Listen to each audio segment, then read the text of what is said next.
Here we are in Part 8. 873 is the page.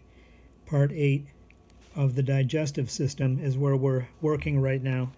There is a figure at the top of this page in my edition, and it's showing that the stomach is going through both peristalsis as well as segmentation, mixing the contents of the stomach and also pushing in the direction of the pyloric sphincter. So the pyloric sphincter is right here, and again it's being underrepresented in terms of musculature by the artist. This is a huge array. It looks like a Christmas tree worth of musculature. So this whole region here is referred to as the pyloric region of the stomach, and it will reflux things with some vigor back into the stomach unless those items are less than 1 millimeter in diameter. They will not get through.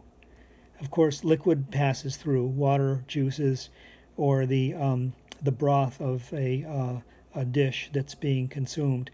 All of that will get through without being impeded. But in terms of particle size, it's 1 millimeter. Take a look at a ruler sometime and check out the size of a millimeter. That's very small. And as I indicated, once or twice a day, this entire sphincter will open and allow larger things to pass. Okay, so another detail here is that the stomach has food in it for varying periods of time.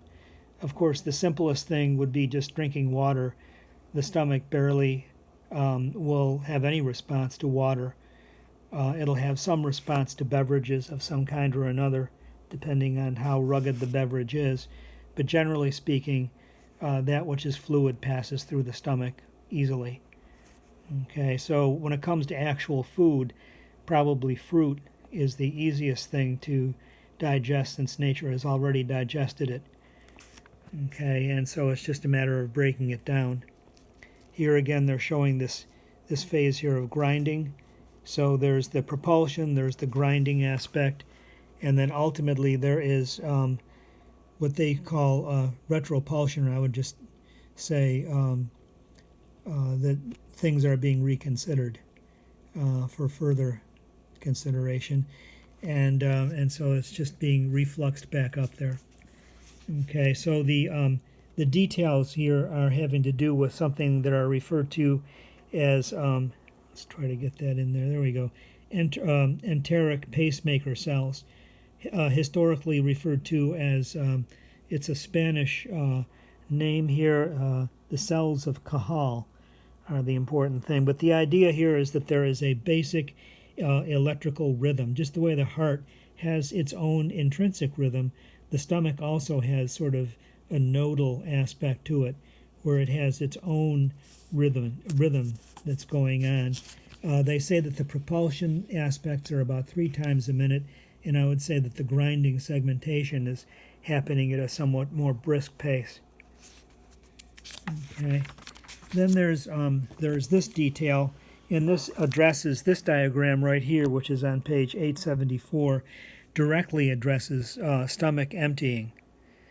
Okay, so, and it's quite the how shall I say, the experience, because now we're moving on to the small intestine, and what was a pH 2 in the stomach is going to be having to be converted to a pH of 8 in the small intestine, which means we have to cross completely over from strong acid to something that's weakly basic in order for the enzymes to work. Completely different enzymes. The enzymes of the stomach, as they move on to the small intestine, actually become food. Are you with me on that? They're proteins, right? And they were functional within the setting of the stomach, but they're no longer functional once they leave the stomach and they leave the pH of 2. Now they're in a pH of 8 in the small intestine, and that matters. So up here it says the presence of fatty hypertonic, which means salty ultimately, and acidic, which means high hydrogen concentration chyme in the duodenum.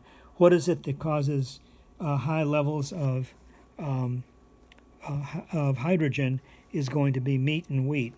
And then also implicated here is going to be fat. Okay, so what does that add up to, by the way, when you think about it? Fat meat, and wheat.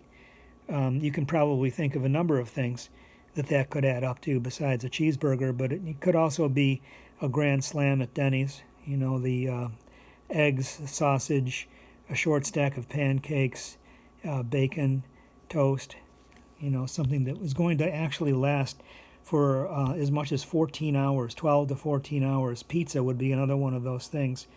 Eating 3 or 4 slices of pizza would set you back at least 12 to 14 hours in terms of stomach emptying. That's a lot of work.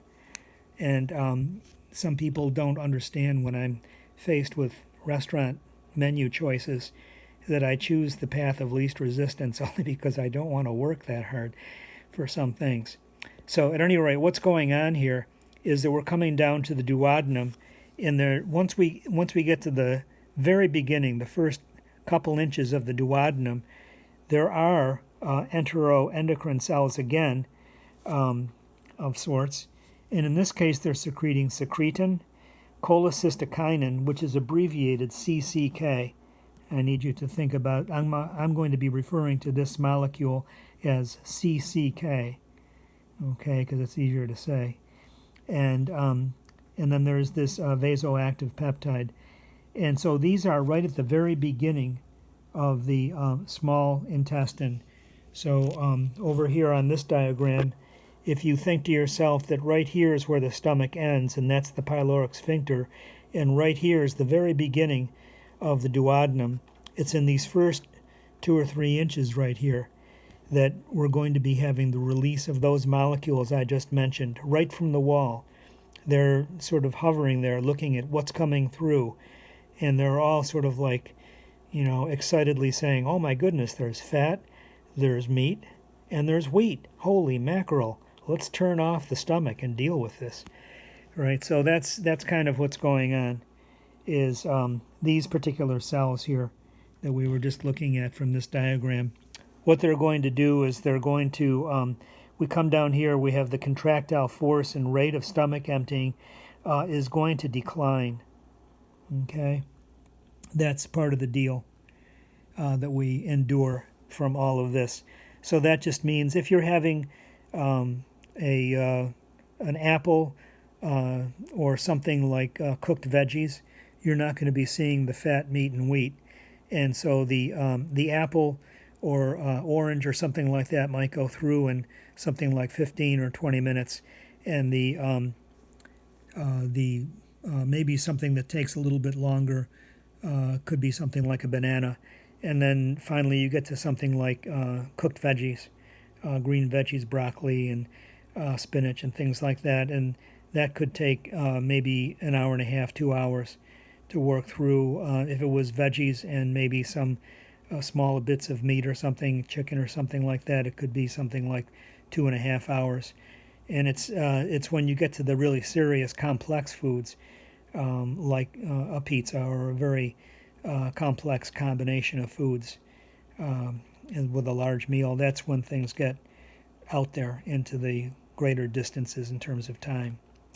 Okay, so the next thing we'll do then is the small intestine, and this is the end of this part right here.